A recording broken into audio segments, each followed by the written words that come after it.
अगर आप भी चाहते हैं कि JM म्यूजिक के ऑडियो वीडियो सबसे पहले आप तक पहुंचे, तो लाल बटन को दबाकर चैनल को सब्सक्राइब जरूर करें और साथ में बेल आइकन को दबाना न भूलें।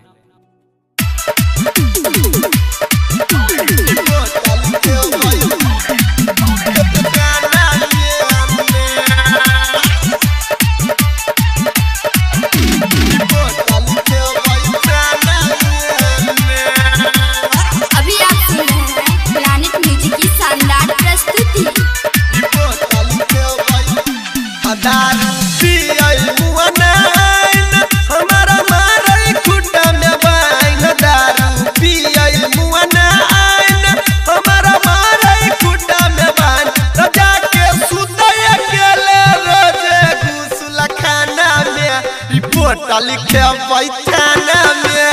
ना तो जाके सुते अकेले रोजे घुसल खाना में रिपोर्ट लिखे बैठाना में ना रिपोर्ट लिखे बैठाना में प्लैनेट म्यूजिक दरभंगा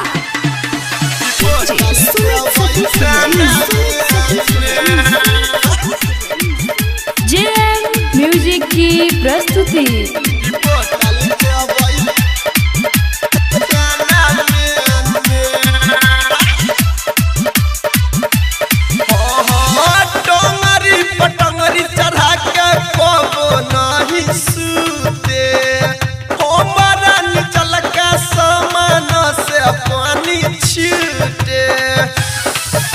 अरे सखी टंगरी पटंगरी चढ़ा के कबो नहीं सूते हमारा निचला का सामन से पानी छूटे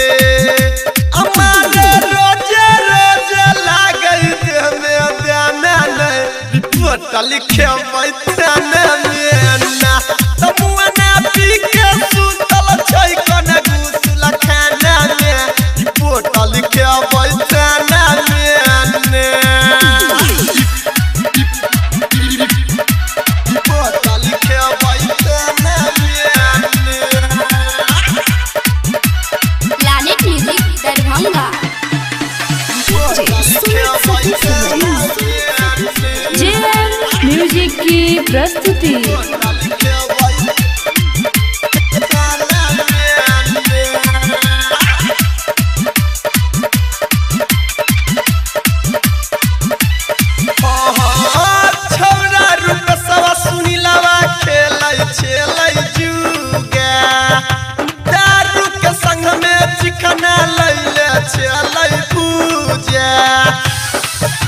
अरे सखियो